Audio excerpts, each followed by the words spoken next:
ನಮಸ್ಕಾರ ಸ್ನೇಹಿತರೆ, ನಮ್ಮ ಮನೆಯ ಮುಖ್ಯ ಬಾಗಿಲು ಎಂದರೆ ಕೇವಲ ಒಳಗೆ ಮತ್ತು ಹೊರಗೆ ಹೋಗುವ ದಾರಿ ಮಾತ್ರವಲ್ಲ. ವಾಸ್ತುನಂಬಿಕೆಯ ಪ್ರಕಾರ ಮನೆಯ ಮುಖ್ಯ ದ್ವಾರಕ್ಕೆ ವಿಶೇಷ ಮಹತ್ವವಿದೆ. ಮನೆಯೊಳಗೆ ಧನಾತ್ಮಕ ವಾತಾವರಣ, ಶಾಂತಿ ಮತ್ತು ಉತ್ತಮ ಶಕ್ತಿ ಪ್ರವೇಶಿಸುವ ಸ್ಥಳವೆಂದು ಅನೇಕರು ನಂಬುತ್ತಾರೆ. ಹಾಗಾಗಿ ಮುಖ್ಯ ಬಾಗಿಲಿನ ಬಳಿ ಯಾವ ವಸ್ತುಗಳನ್ನು ಇಡಬೇಕು, ಯಾವುದನ್ನು ಇಡಬಾರದು ಎಂಬುದರ ಬಗ್ಗೆ ಸಾಕಷ್ಟು ಜನರಿಗೆ ಕುತೂಹಲ ಇರುತ್ತದೆ. ಕೆಲವೊಂದು ವಸ್ತುಗಳು ಮನೆಯ ಅಂದವನ್ನು ಹೆಚ್ಚಿಸುತ್ತವೆ, ಕೆಲವು ವಸ್ತುಗಳು ಮನೆಯ ಸ್ವಚ್ಛತೆಯನ್ನು ಕಾಪಾಡಲು ಸಹಾಯ ಮಾಡುತ್ತವೆ. ಅದೇ ರೀತಿ ನಮ್ಮ ಸಂಪ್ರದಾಯ ಮತ್ತು ವಾಸ್ತು ನಂಬಿಕೆಗಳಲ್ಲಿ ಕೆಲವು ವಸ್ತುಗಳಿಗೆ ವಿಶೇಷ ಸ್ಥಾನವಿದೆ. ಇಂದು ಮುಖ್ಯ ಬಾಗಿಲಿನ ಬಳಿ ಇಡಬಹುದಾದ ಒಂದು ಸರಳವಾದ ಮತ್ತು ಬಹುತೇಕ ಮನೆಗಳಲ್ಲಿ ಪರಿಚಿತವಾಗಿರುವ ವಸ್ತುವಿನ ಬಗ್ಗೆ ತಿಳಿದುಕೊಳ್ಳೋಣ. ವಾಸ್ತು ಮತ್ತು ಧಾರ್ಮಿಕ ನಂಬಿಕೆಯ ಪ್ರಕಾರ ಇದನ್ನು ಸರಿಯಾದ ರೀತಿಯಲ್ಲಿ ಇಟ್ಟು ಆರೈಕೆ ಮಾಡಿದರೆ ಮನೆಯ ವಾತಾವರಣಕ್ಕೆ ಶುಭಕರವೆಂದು ಪರಿಗಣಿಸಲಾಗುತ್ತದೆ. ಅದು ತುಳಸಿ ಗಿಡ. ತುಳಸಿಯನ್ನು ಭಾರತೀಯ ಸಂಪ್ರದಾಯದಲ್ಲಿ ಪವಿತ್ರ ಸಸ್ಯವೆಂದು ಪರಿಗಣಿಸಲಾಗುತ್ತದೆ. ಅನೇಕ ಮನೆಗಳಲ್ಲಿ ತುಳಸಿ ಗಿಡವನ್ನು ಪೂಜಿಸುವ ಪದ್ಧತಿ ಇಂದಿಗೂ ಇದೆ. ಬೆಳಗ್ಗೆ ತುಳಸಿಗೆ ನೀರು ಹಾಕುವುದು, ದೀಪ ಹಚ್ಚುವುದು ಮತ್ತು ನಮಸ್ಕರಿಸುವುದು ಹಲವು ಕುಟುಂಬಗಳ ದಿನನಿತ್ಯದ ಆಚರಣೆಯಾಗಿದೆ. ವಾಸ್ತು ಮತ್ತು ಧಾರ್ಮಿಕ ನಂಬಿಕೆಗಳ ಪ್ರಕಾರ ಮನೆಯ ಪ್ರವೇಶದ್ವಾರದ ಬಳಿ ಸ್ವಚ್ಛವಾದ ಸ್ಥಳದಲ್ಲಿ ಆರೋಗ್ಯಕರವಾಗಿ ಬೆಳೆದಿರುವ ತುಳಸಿ ಗಿಡವನ್ನು ಇಡುವುದು ಶುಭಕರವೆಂದು ಕೆಲವರು ನಂಬುತ್ತಾರೆ. ಆದರೆ ಇಲ್ಲಿ ಒಂದು ವಿಷಯವನ್ನು ಸ್ಪಷ್ಟವಾಗಿ ತಿಳಿದುಕೊಳ್ಳಬೇಕು. ತುಳಸಿ ಗಿಡವನ್ನು ಇಟ್ಟ ತಕ್ಷಣ ಹಣ ಬರುತ್ತದೆ, ಸಾಲವೆಲ್ಲ ತೀರಿ ಹೋಗುತ್ತದೆ ಅಥವಾ ಜೀವನದ ಎಲ್ಲಾ ಸಮಸ್ಯೆಗಳು ದೂರವಾಗುತ್ತವೆ ಎಂದು ಖಚಿತವಾಗಿ ಹೇಳಲು ಸಾಧ್ಯವಿಲ್ಲ. ಇದು ಮುಖ್ಯವಾಗಿ ನಮ್ಮ ಸಂಪ್ರದಾಯ, ಧಾರ್ಮಿಕ ನಂಬಿಕೆ ಮತ್ತು ವಾಸ್ತು ನಂಬಿಕೆಗೆ ಸಂಬಂಧಿಸಿದ ವಿಷಯ. ಹಾಗಾದರೆ ಮುಖ್ಯ ಬಾಗಿಲಿನ ಬಳಿ ತುಳಸಿ ಗಿಡ ಇಡುವಾಗ ಯಾವ ವಿಷಯಗಳನ್ನು ಗಮನಿಸಬೇಕು? ಮೊದಲನೆಯದಾಗಿ, ಸ್ವಚ್ಛತೆಗೆ ಹೆಚ್ಚಿನ ಆದ್ಯತೆ ನೀಡಿ. ಮನೆಯ ಮುಖ್ಯ ಬಾಗಿಲು ಮನೆಯ ಪ್ರವೇಶದ ಸ್ಥಳವಾಗಿರುವುದರಿಂದ ಅದು ಸ್ವಚ್ಛವಾಗಿ ಮತ್ತು ಅಚ್ಚುಕಟ್ಟಾಗಿ ಇರುವಂತೆ ನೋಡಿಕೊಳ್ಳಿ. ತುಳಸಿ ಗಿಡದ ಸುತ್ತಮುತ್ತ ಕಸ, ಒಣ ಎಲೆಗಳು, ಪ್ಲಾಸ್ಟಿಕ್, ಹಳೆಯ ವಸ್ತುಗಳು ಅಥವಾ ಅನಗತ್ಯ ಸಾಮಗ್ರಿಗಳನ್ನು ರಾಶಿ ಹಾಕಬೇಡಿ. ಒಂದು ಗಿಡವನ್ನು ಇಟ್ಟು ಅದರ ಸುತ್ತಮುತ್ತ ಕಸ ತುಂಬಿದ್ದರೆ ಅದರ ಉದ್ದೇಶವೇ ಹಾಳಾಗುತ್ತದೆ. ಆದ್ದರಿಂದ ಗಿಡದ ಜೊತೆಗೆ ಅದರ ಸುತ್ತಮುತ್ತಲಿನ ಪ್ರದೇಶವನ್ನು ಸ್ವಚ್ಛವಾಗಿಟ್ಟುಕೊಳ್ಳುವುದು ಮುಖ್ಯ. ಎರಡನೆಯದಾಗಿ, ತುಳಸಿ ಗಿಡದ ಆರೈಕೆಗೆ ಗಮನ ಕೊಡಿ. ಗಿಡಕ್ಕೆ ಅಗತ್ಯವಿರುವಷ್ಟು ನೀರು, ಬೆಳಕು ಮತ್ತು ಗಾಳಿ ದೊರೆಯುವಂತೆ ನೋಡಿಕೊಳ್ಳಿ. ಹೆಚ್ಚು ನೀರು ಹಾಕುವುದರಿಂದಲೂ ಗಿಡಕ್ಕೆ ತೊಂದರೆಯಾಗಬಹುದು. ಹಾಗೆಯೇ ನೀರು ಹಾಕದೆ ನಿರ್ಲಕ್ಷ್ಯ ಮಾಡಿದರೂ ಗಿಡ ಒಣಗಬಹುದು. ಆದ್ದರಿಂದ ಗಿಡದ ಸ್ವಭಾವ ಮತ್ತು ಸ್ಥಳದ ಪರಿಸ್ಥಿತಿಗೆ ಅನುಗುಣವಾಗಿ ಆರೈಕೆ ಮಾಡುವುದು ಉತ್ತಮ. ಒಣಗಿದ ಎಲೆಗಳು ಕಂಡುಬಂದರೆ ಅವುಗಳನ್ನು ತೆಗೆದುಹಾಕಿ. ಗಿಡ ಆರೋಗ್ಯಕರವಾಗಿ ಬೆಳೆಯುವಂತೆ ನೋಡಿಕೊಳ್ಳಿ. ಮೂರನೆಯದಾಗಿ, ಪ್ರವೇಶದ ದಾರಿಯನ್ನು ಮುಚ್ಚಬೇಡಿ. ತುಳಸಿ ಗಿಡವನ್ನು ಇಡುವಾಗ ಮನೆಯೊಳಗೆ ಮತ್ತು ಹೊರಗೆ ಹೋಗುವ ದಾರಿ ಅಡ್ಡಿಯಾಗದಂತೆ ನೋಡಿಕೊಳ್ಳಬೇಕು. ಯಾರಾದರೂ ಮನೆಗೆ ಬರುವಾಗ ಅಥವಾ ಹೊರಗೆ ಹೋಗುವಾಗ ಗಿಡಕ್ಕೆ ತಾಗುವಂತಹ ರೀತಿಯಲ್ಲಿ ಇಡಬಾರದು. ಮನೆಯ ಮುಖ್ಯ ಬಾಗಿಲಿನ ಮುಂದೆ ಸಾಕಷ್ಟು ಸ್ಥಳವಿದ್ದರೆ ಅದನ್ನು ಅಚ್ಚುಕಟ್ಟಾಗಿ ಬಳಸಬಹುದು. ಗಿಡದ ಗಾತ್ರವು ಮನೆಯ ಸ್ಥಳಕ್ಕೆ ಹೊಂದಿಕೊಳ್ಳುವಂತಿರಲಿ. ನಾಲ್ಕನೆಯದಾಗಿ, ಮುಖ್ಯ ಬಾಗಿಲಿನ ಬಳಿ ಅನಗತ್ಯ ವಸ್ತುಗಳನ್ನು ಸಂಗ್ರಹಿಸಬೇಡಿ. ಹಳೆಯ ಚಪ್ಪಲಿಗಳು, ಮುರಿದ ಕುರ್ಚಿ, ಖಾಲಿ ಪೆಟ್ಟಿಗೆಗಳು, ಒಡೆದ ವಸ್ತುಗಳು, ಹಳೆಯ ಪ್ಲಾಸ್ಟಿಕ್ ವಸ್ತುಗಳು ಅಥವಾ ಕಸವನ್ನು ಮುಖ್ಯ ಬಾಗಿಲಿನ ಬಳಿ ಇಟ್ಟುಕೊಳ್ಳುವುದನ್ನು ತಪ್ಪಿಸಿ. ವಾಸ್ತು ನಂಬಿಕೆಗಳನ್ನು ಬದಿಗಿಟ್ಟು ನೋಡಿದರೂ ಮನೆಯ ಪ್ರವೇಶದ್ವಾರ ಸ್ವಚ್ಛವಾಗಿರುವುದು ಮನೆಗೆ ಬರುವವರಿಗೆ ಉತ್ತಮವಾದ ಮೊದಲ ಅನುಭವವನ್ನು ನೀಡುತ್ತದೆ. ಮನೆಯ ಸದಸ್ಯರಿಗೂ ಸ್ವಚ್ಛವಾದ ವಾತಾವರಣ ಮನಸ್ಸಿಗೆ ನೆಮ್ಮದಿ ನೀಡಬಹುದು. ಐದನೆಯದಾಗಿ, ಮುಖ್ಯ ಬಾಗಿಲಿಗೆ ಬೆಳಕು ಮತ್ತು ಗಾಳಿಯ ವ್ಯವಸ್ಥೆ ಇರಲಿ.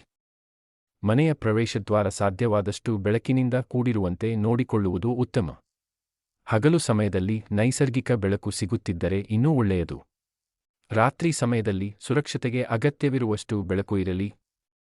ಮುಖ್ಯ ಬಾಗಿಲಿನ ಪ್ರದೇಶ ತುಂಬಾ ಕತ್ತಲಾಗಿ, ಗೊಂದಲದಿಂದ ಅಥವಾ ಅಸ್ತವ್ಯಸ್ತವಾಗಿ ಕಾಣದಂತೆ ನೋಡಿಕೊಳ್ಳಿ. ಆರನೆಯದಾಗಿ, ಕೆಲವರು ಮುಖ್ಯ ಬಾಗಿಲಿನ ಬಳಿ ದೀಪ ಹಚ್ಚುವುದು ಅಥವಾ ಶುಭ ಚಿಹ್ನೆಗಳನ್ನು ಇಡುವುದು ಕೂಡ ಶುಭಕರವೆಂದು ನಂಬುತ್ತಾರೆ. ಇದನ್ನು ನಿಮ್ಮ ಕುಟುಂಬದ ಸಂಪ್ರದಾಯ ಮತ್ತು ವೈಯಕ್ತಿಕ ನಂಬಿಕೆಗೆ ಅನುಗುಣವಾಗಿ ಮಾಡಬಹುದು. ಉದಾಹರಣೆಗೆ, ಬೆಳಗ್ಗೆ ಅಥವಾ ಸಂಜೆ ಪೂಜೆಯ ಸಮಯದಲ್ಲಿ ದೀಪ ಹಚ್ಚುವುದು ಮನೆಯ ಪ್ರವೇಶದ್ವಾರವನ್ನು ಸ್ವಚ್ಛವಾಗಿ ಇಟ್ಟುಕೊಳ್ಳುವುದು ಮತ್ತು ದೇವರನ್ನು ಸ್ಮರಿಸುವುದು ಮನಸ್ಸಿಗೆ ಶಾಂತಿ ನೀಡುವ ಧಾರ್ಮಿಕ ಆಚರಣೆಯಾಗಬಹುದು. ಆದರೆ ದೀಪ ಅಥವಾ ಯಾವುದೇ ವಸ್ತುವನ್ನು ಇಡುವಾಗ ಸುರಕ್ಷತೆಯನ್ನು ಮರೆಯಬೇಡಿ. ಬೆಂಕಿ ಇರುವುದರಿಂದ ಮಕ್ಕಳು ಮತ್ತು ಸಾಕುಪ್ರಾಣಿಗಳ ಕೈಗೆ ಸಿಗದಂತೆ ನೋಡಿಕೊಳ್ಳಿ. ಪರದೆ, ಕಾಗದ ಅಥವಾ ಸುಲಭವಾಗಿ ಬೆಂಕಿ ಹಿಡಿಯುವ ವಸ್ತುಗಳ ಹತ್ತಿರ ದೀಪ ಇಡಬೇಡಿ. ಇನ್ನು ಒಂದು ಮುಖ್ಯ ವಿಷಯವೆಂದರೆ ಮುಖ್ಯ ಬಾಗಿಲಿನ ಮುಂದೆ ನೀರು ನಿಲ್ಲದಂತೆ ನೋಡಿಕೊಳ್ಳುವುದು. ಮಳೆ ಬಂದಾಗ ನೀರು ನಿಂತುಕೊಳ್ಳುವುದು, ಒಳಚರಂಡಿ ಸರಿಯಾಗಿ ಕೆಲಸ ಮಾಡದಿರುವುದು ಅಥವಾ ಮನೆಯ ಮುಂದೆ ಕಸ ಸೇರುವುದು ಮನೆಯ ಸ್ವಚ್ಛತೆ ಮತ್ತು ಸುರಕ್ಷತೆಗೆ ತೊಂದರೆ ಉಂಟುಮಾಡಬಹುದು. ಆದ್ದರಿಂದ ಇಂತಹ ಸಮಸ್ಯೆ ಕಂಡುಬಂದರೆ ಮೊದಲು ಪ್ರಾಯೋಗಿಕವಾಗಿ ಅದನ್ನು ಸರಿಪಡಿಸಿಕೊಳ್ಳಿ. ವಾಸ್ತು ನಂಬಿಕೆಯ ಪ್ರಕಾರವು ಮನೆಯ ಪ್ರವೇಶದ್ವಾರ ಸ್ವಚ್ಛವಾಗಿರುವುದು ಉತ್ತಮವೆಂದು ಪರಿಗಣಿಸಲಾಗುತ್ತದೆ. ಸ್ನೇಹಿತರೆ, ಮನೆಯ ಮುಖ್ಯ ಬಾಗಿಲಿನ ಬಳಿ ತುಳಸಿ ಗಿಡ ಇಡುವುದರ ಬಗ್ಗೆ ಮಾತನಾಡುವಾಗ ಇನ್ನೊಂದು ವಿಷಯವನ್ನು ನೆನಪಿನಲ್ಲಿ ಇಟ್ಟುಕೊಳ್ಳಬೇಕು. ತುಳಸಿ ಗಿಡವನ್ನು ಕೇವಲ ಹಣ ಅಥವಾ ಅದೃಷ್ಟಕ್ಕಾಗಿ ಮಾತ್ರ ನೋಡಬೇಡಿ. ನಮ್ಮ ಸಂಪ್ರದಾಯದಲ್ಲಿ ಇದಕ್ಕೆ ಆಧ್ಯಾತ್ಮಿಕ ಮತ್ತು ಸಾಂಸ್ಕೃತಿಕ ಮಹತ್ವವೂ ಇದೆ. ಗಿಡವನ್ನು ಬೆಳೆಸುವುದು, ಆರೈಕೆ ಮಾಡುವುದು ಮತ್ತು ಅದರ ಸುತ್ತಮುತ್ತ ಸ್ವಚ್ಛತೆ ಕಾಪಾಡುವುದು ನಮ್ಮ ಪರಿಸರಕ್ಕೂ ಒಳ್ಳೆಯ ಅಭ್ಯಾಸವಾಗಿದೆ. ಮನೆಯಲ್ಲಿರುವ ಮಕ್ಕಳೂ ಕೂಡ ಗಿಡದ ಆರೈಕೆಯಲ್ಲಿ ಭಾಗವಹಿಸಿದರೆ ಅವರಿಗೆ ಪ್ರಕೃತಿಯ ಬಗ್ಗೆ ಆಸಕ್ತಿ ಮತ್ತು ಜವಾಬ್ದಾರಿಯ ಭಾವನೆ ಬೆಳೆಸಬಹುದು.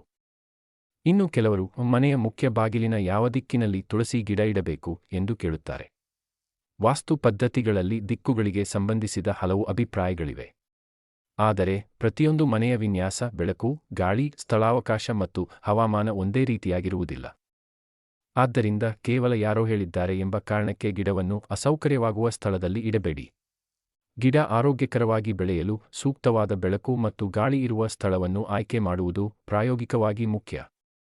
ಅದೇ ರೀತಿ ನಿಮ್ಮ ಮನೆ ಬಾಡಿಗೆ ಮನೆಯಾದರೆ ಅಥವಾ ಅಪಾರ್ಟ್ಮೆಂಟ್ನಲ್ಲಿ ವಾಸಿಸುತ್ತಿದ್ದರೆ ಮುಖ್ಯ ಬಾಗಿಲಿನ ಹೊರಭಾಗದಲ್ಲಿ ಗಿಡ ಇಡುವ ಮೊದಲು ಕಟ್ಟಡದ ನಿಯಮಗಳು ಅಥವಾ ಸ್ಥಳದ ವ್ಯವಸ್ಥೆಯನ್ನು ಗಮನಿಸಿ. ಹಾಗಾದರೆ ಸ್ನೇಹಿತರೆ, ಮನೆಯ ಮುಖ್ಯ ಬಾಗಿಲಿಗೆ ಈ ವಸ್ತು ಇಟ್ಟರೆ ಏನಾಗುತ್ತದೆ ಎಂಬ ಪ್ರಶ್ನೆಗೆ ಸರಳವಾದ ಉತ್ತರವೆಂದರೆ, ತುಳಸಿ ಗಿಡವನ್ನು ನಮ್ಮ ಭಾರತೀಯ ಸಂಪ್ರದಾಯದಲ್ಲಿ ಪವಿತ್ರ ಮತ್ತು ಶುಭಕರ ಸಸ್ಯವೆಂದು ಪರಿಗಣಿಸಲಾಗುತ್ತದೆ.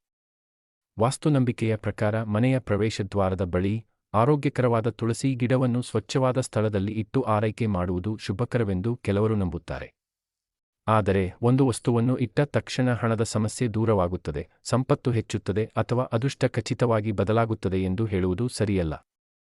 ಮನೆಯಲ್ಲಿ ಹಣ ಉಳಿಯಬೇಕಾದರೆ ಆದಾಯಕ್ಕೆ ಅನುಗುಣವಾಗಿ ಖರ್ಚು ಮಾಡುವುದು, ಅನಗತ್ಯ ಖರ್ಚು ಕಡಿಮೆ ಮಾಡುವುದು, ಉಳಿತಾಯದ ಅಭ್ಯಾಸ ಬೆಳೆಸುವುದು ಮತ್ತು ಹಣಕಾಸಿನ ಯೋಜನೆ ಮಾಡುವುದು ಬಹಳ ಮುಖ್ಯ.